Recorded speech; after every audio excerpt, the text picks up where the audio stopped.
switch able to turn off the supplies of water, of electricity. Why didn't they develop their own water? The aggressive expansion of settlements since October the 7th. It is indefensible, it is illegal, and in my estimation, it is a war crime. There's no occupation. She said there's no occupation. Is it justified? Of course, what justice? Welcome back everyone. Today we are going to be reacting to another Piers Morgan video. This time we have normal Finkelstein, a Jewish American pro-Palestinian activist, versus a deluded Israeli spokeswoman by the name of Flo Hassan. You guys are going to be shocked with this one. Let's get straight to the video. Gaza's just been flat. It is an utter devastation. What happens? Gaza's done, isn't it? I mean, what happens to these people? Well, no, I actually think they have an incredible opportunity. Under the hospitals, they built those tunnels, they built booby traps. But like that's 20 years ago, all right? Well, no, they've spent 20 years turning the whole of Gaza into one booby trap for this Armageddon moment. But that's not an answer to my question. The answer is what happens now? Wait, what happens to 1.9 million people who've been sent to refugee camps that have now been attacked as well? What happens to these people? A lot of their homes are just gone. To be clear, the refugee camps, there are safe spaces where Hamas also infiltrate, and they put their own people. They use them as human shields, as we know, as has been reported, and they put their people in harm's way. Where is their safe? What happens now? Okay, Flo, if you ask me where the light is? Yeah, on that one point you just said though, where are they supposed to go to be safe? Well, right now, where do Gazans go? Mr. Finkelstein said that we're engaged in a genocide. If we were, why are we asking people to get out of the way? Let me ask you again. Where can why they go? Are we giving warning? Why are we damaging our own element of surprise? Why are we doing that? My question was, where should the Gazan civilians go to be safe? The Gazan civilians today have an opportunity after Hamas No, that's not my question. That has subjugated them no, you can't. To rebuild their society. That wasn't my question. My question is, where can they currently go to be safe? To the safe spaces that Israel has assigned, where Israel is not attacking. Where? Well, it depends where. Yes, but the other argument is that Israel is indiscriminately attacking everywhere and then saying, you know what, Hamas are there. And because no journalists are allowed in to verify this, because the IDF won't let them, there is no independent way of verifying whether any of that is true. What happens at the end of this war? So I believe that there's a real opportunity for the Gazans, for the good Gazans who want a decent life for themselves and not living a life of terrorism, to rebuild. How? Under the maybe civil administration of their own local leaders. Where do they go and live when all their homes have been destroyed? With their own local leaders, with Saudis, with Emiratis who know how to build quickly, who have the resources to build quickly. If we really have a consortium of countries, like the Abraham Accord countries, that can get together and rebuild, there is an opportunity. Still under Israel control?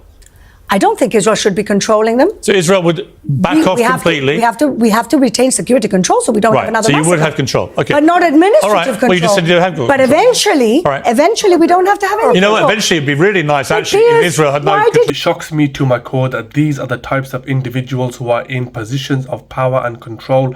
I cannot believe she is a spokeswoman for an entire nation. Piers asked her a number of times, where should the Palestinians go in their own country to be safe from Israel? And she completely deflected the question. She actually said that Palestinians should go to the safe spaces, and when Piers asked where, she said the places where Israel is not attacking. What a pathetic and stupid answer from a so-called spokeswoman. The entire country, as we know, from the north to the south has been bombed. I'm not normally a fan of Piers, but I'm glad he gave this woman a good cooking. I made her sweat just a little bit. I mean, not only that, but this woman went on to say that after the bombing and destruction has taken place and is complete, the Gazans should seek help from the Saudis and Emiratis. She is so full of crap, it makes me sick. Goes in the war with Hamas. Yes. So has the other guest in this room. Yeah. Why are you shooting children in the skull and in the chest? The New York Times published an article on that, came under a lot of flack because they published that article. They said we can't refute the evidence. We have the x-rays in front of us. Why are you killing journalists? Why are you killing medics? Why are you killing UN workers? If you're engaged in the war with Hamas, why is it that Human Rights Watch just this past week put out a report? They tell people where to flee. They say, go to the safe zones. Human Rights Watch says when the people are directed, they're being shot at the road. When you get to the safe areas, Israel drops 2,000-pound bombs on them. I've made that very point. Does that sound like a war? No, or does that sound like a genocide? It's horrendous that UN workers, journalists, children, women have all been killed. They say it's collateral damage as they've gone after Well, terrorists. when you shoot But here's a my child point. in- when you Here's my shoot a child- here's my question, Norman. when you shoot a Norman, here's my child in the question. skull, that's Norman, not collateral can you damage. tell Norman's gone as far as I've heard him do No, but in Norman- effectively saying Finkelstein it was a has said justified that it attack was a and Israel justified attack. has no right to defend self-defense. itself. But of course he's going to say that because he doesn't believe Israel has a right to exist. Can you He show doesn't me a- believe can Israel you has show a me a right to document where I exist. said Could you that? let me answer my I've question? written 10 books. He Show me doesn't where I believe said that. Israel has Show me the where right Has he to ever exist. said that? If Show me Israel, where I said Has he that. ever said that? my question is this. Well, you just said he said that. Yes, If show me Israel where I doesn't said have that. the right to self-defense, Show me where I said then that. it doesn't have the right to exist. He's If never Israel said that. Where did I say Israel had no right to exist? Show me. I think you should answer him because you have said it as a fact. If you believe that Israel doesn't have the right of self-defense, you are basically saying that Israel doesn't have the right to exist. No, I never. Yes, you do. There's no connection. So that's- You can't defend Oh, I'm yourself sorry. against Yeah, sorry. concentration camp If he keeps inmates. interrupting me. Why did your island called a huge concentration camp?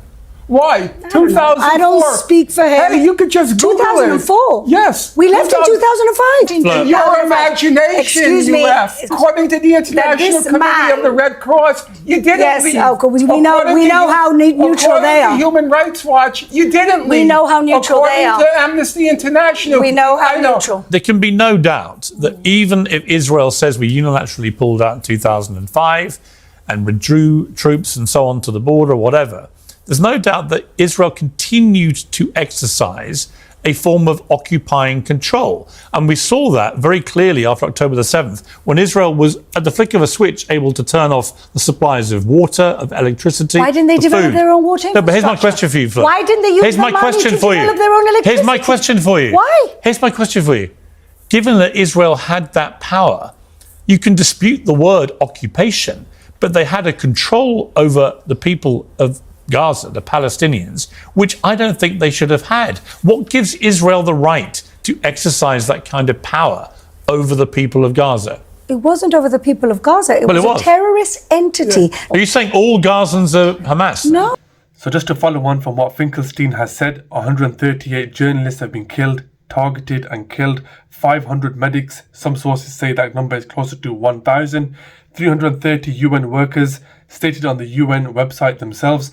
I'm 100% sure this woman knows exactly what the numbers are. She's just trying to pull the wool over everyone's eyes. She also claims that if anyone believes Israel doesn't have the right to defend themselves, Israel doesn't have the right to exist. I don't think she knows the difference between war and genocide. Israel is not fighting against an army, nor are they fighting against any sort of tanks, any sort of warships or any sort of jets. There is no concern. Frankly, I find it embarrassing that a country with all the military power in the world is struggling against, let's face it, foot soldiers. It's embarrassing. Let me know your thoughts in the comment section below. Thanks for watching. Don't forget to like and subscribe.